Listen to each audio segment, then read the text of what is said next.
Wix Studio, one end-to-end web creation platform for your agency to deliver exceptional work with absolute efficiency. The #1 long-form writer that helps SEOs outrank competition at the click of a button using real-time research and NLP. Start ranking content today with content@scale.ai.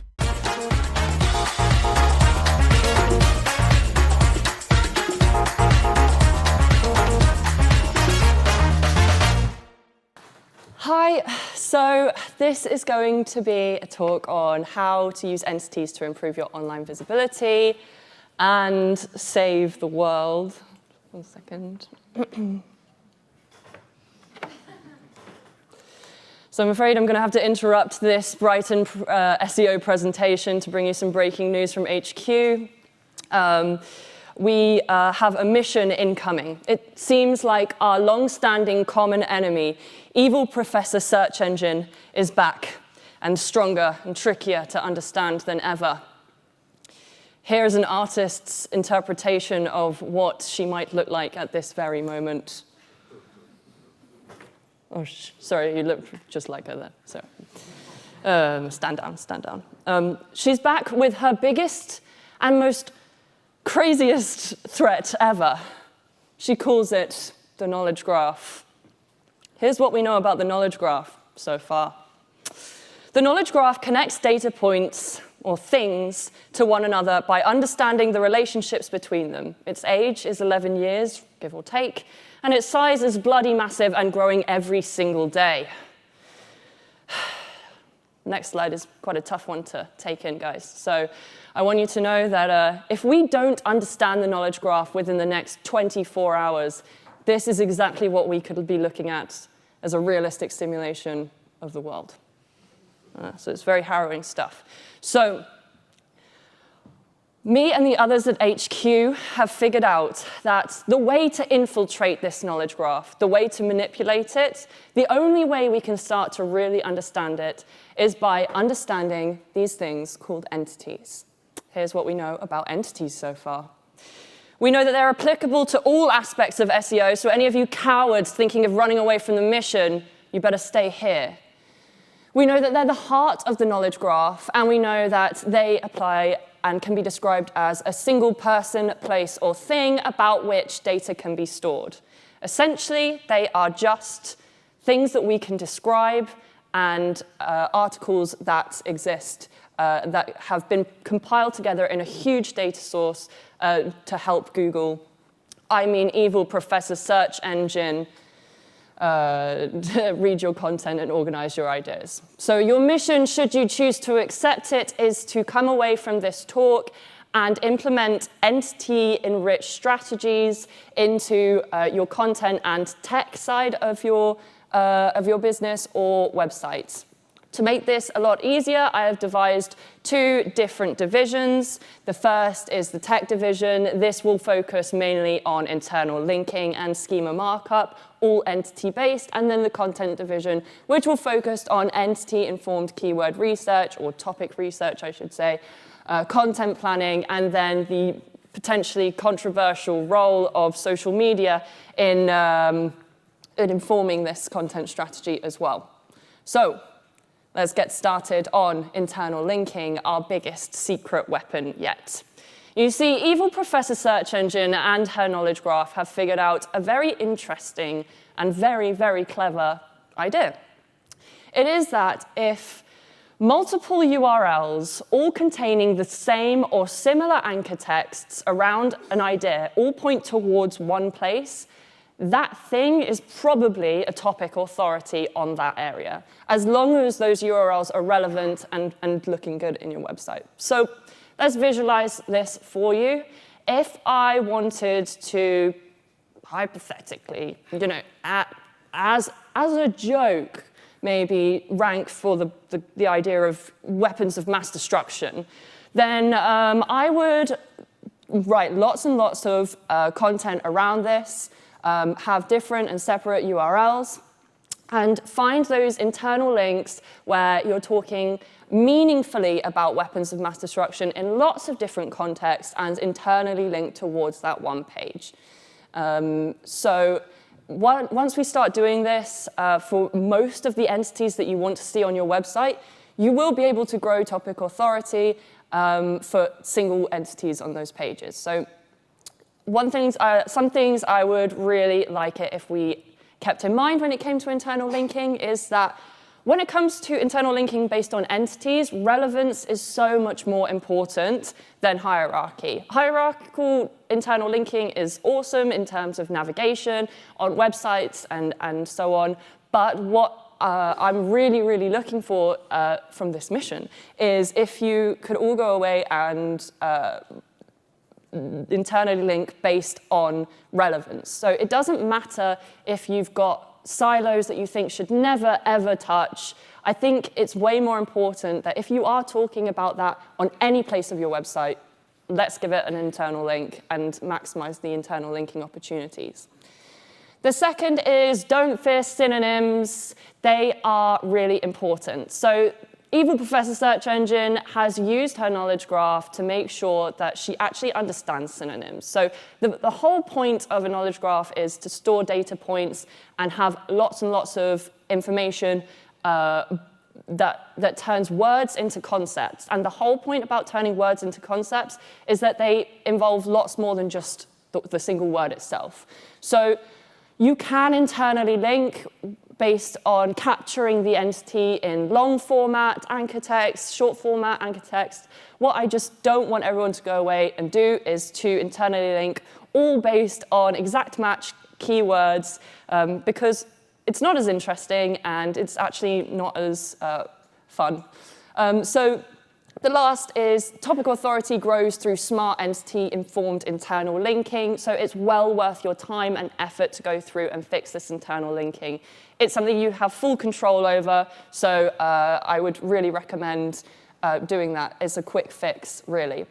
So the second is harnessing the power of entities in schema markup. You may have heard of our fallen soldier in the mission, FAQ schema. We're talking about different kind of schema.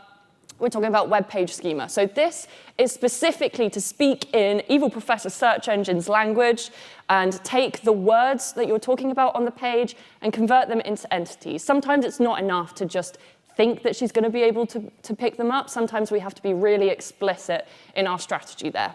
So to do this, I've taken an example from my personal blog where I, just as a joke, okay, not anything anybody needs to be worried about or anything, I talk just a dabble in the idea of weapons of mass destruction and world domination.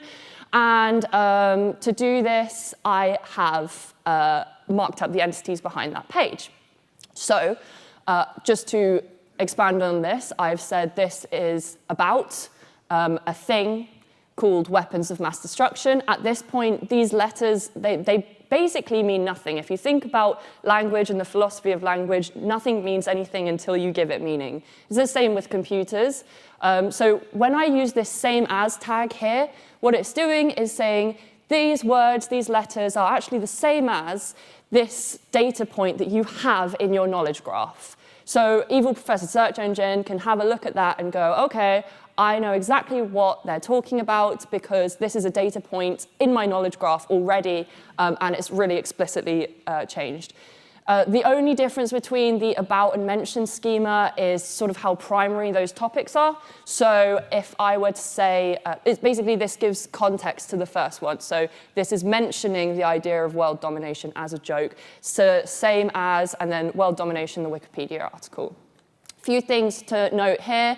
So only add this type of schema to things you really are talking about because Evil Professor Search Engine is too smart for those dirty tricks. So if you are talking about chairs or atomic bombs, just make sure that you're marking up the schema based on what you're already talking about. There's no point in going behind and using this schema to try and say that you're talking about an entity that you're not talking about. It doesn't really work like that.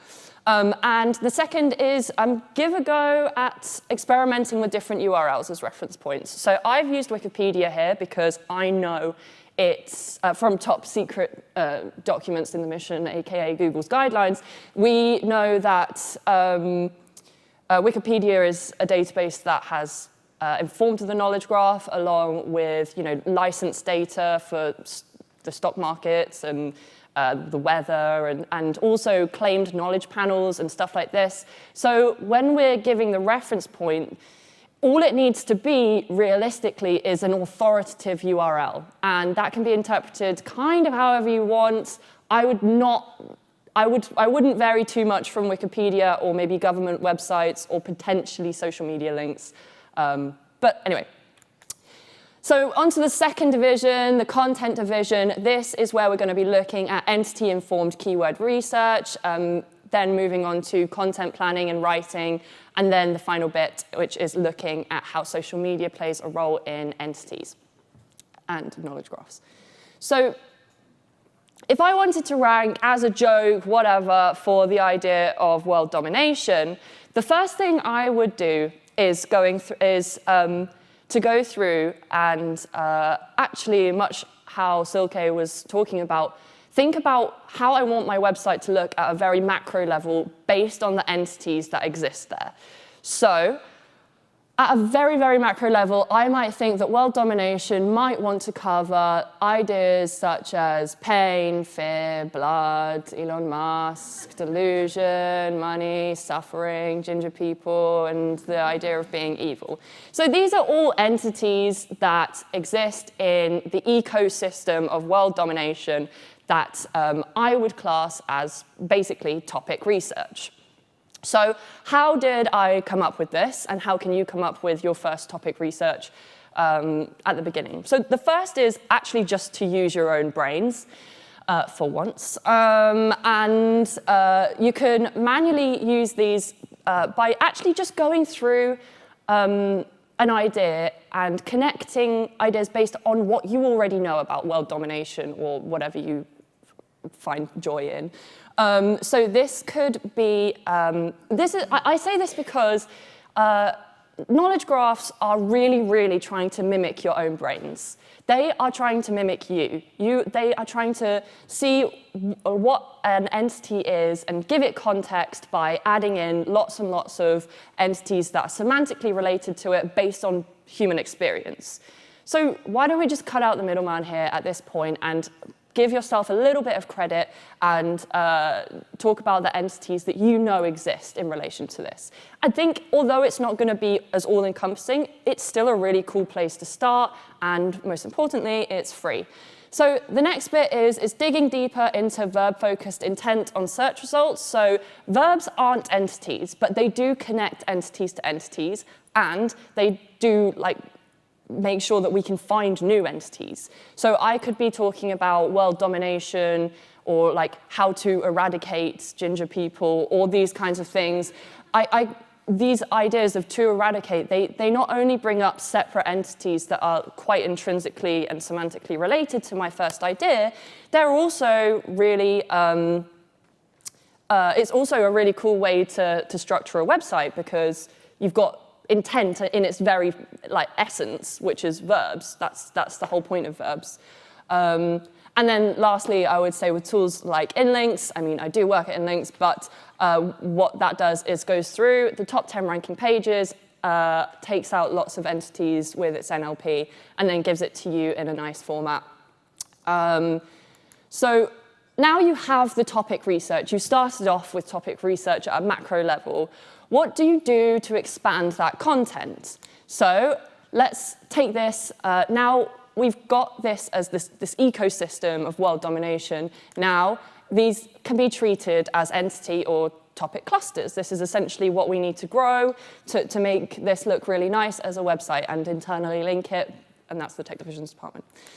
So if we take pain, and now we can see that this topic cluster has lots and lots of different areas to expand on. And the whole way I managed to get these different areas of topic clusters is through Google Suggest. All I did was put in Google Suggest, I put pain, and then figured out what was being suggested to me and what is being suggested to lots and lots of people based off of my suggestion. This is awesome because that is essentially Google's knowledge graph, evil Professor Search Engine's knowledge graph working so well to understand how semantically related these concepts are. So let's use that to our advantage. So I know that people are looking and want information on pain plus bones, pain plus exercise, pain plus sleep, and pain plus treatments. And that gives me now 4 areas to look at the keywords that exist within those areas. So that's when the keyword research comes in. We can expand a lot like that. Eventually, it will start to look like this, where pain is our area. We have a content hub for pain, loads of URLs that surround it, and internally link back towards those as long as they're relevant and they take into account that really relevant internal link. And then we allow pain to exist in the ecosystem of world domination, and eventually Evil Professor Search Engine is not going to have too much of a choice than to see you as a topic authority in that area, because not only have you gone through and figured out at a macro level all of the topics that you need to cover, you've also gone through a more granular level and expanded on those topic clusters in a really, really nice way. So last but not least, I'm going to touch on social media with entities, and that is, it can be a little bit separated, I would say, in the SEO community. So we would often go, well, this isn't something that we need to do, but I'm here to say that within the knowledge graph, social media is, I think, becoming far more prevalent. So even in the past week, I've seen in the LinkedIn articles where I think Sarah Taya has said her actual feed for all of her Twitter has come up when you Google her name, which is amazing. It shows that not only is she a sort of entity, something that can be expanded on, but the knowledge graph has pulled together social sides and stuff like this. So I think it's a really, really, really cool thing to go ahead and actually treat social media like the inside of your blog, because it all exists in this really big ecosystem, which is the knowledge graph. So if the goal is to become a data point in her knowledge graph, we need to fulfill all of the aspects that make you an entity, and that includes social media. So all I wanted to say at this point is, this is our ecosystem, this is our website, this is our knowledge graph that's really personal to us, and it's essentially governed by these tech gods that that capture the imagination and the traffic of lots and lots and lots of people to your website. If we were to expand on the topic clusters that we have inside of our website and expand those onto different areas in social media, I think we'll probably start to see a really cool reflection. So it's not just about talking about your brand or these things. It's really cool to be an authority across the web, across all different data points, because if we're now claiming knowledge panels and Evil Professor Search Engine is using those to inform her knowledge graph, part of that is social. So reflecting entities within your ecosystem all the way back to your social media is really, really, really cool. So yeah, thanks to Evil Professor Search Engine, Engine's knowledge graph, nothing you do exists in isolation anymore, so I really would recommend including social media in that strategy and placing links from there back to your website, because you never know. Let's just go through a quick debrief of the mission. I would really like it if the tech division would go away and start on internal linking and schema markup, all based on entities. They're both really simple and easy, quick fixes to your website. And the second is the content division needs to start at entity research at the macro level, expand on topic clusters, and then reflect those topic clusters into social media. Bye. Thank you so much for listening. Monthly reporting making you want to shove sharp things up your nose? Try Dragon Metrics, the all-in-one SEO software with mind-blowing reporting tools.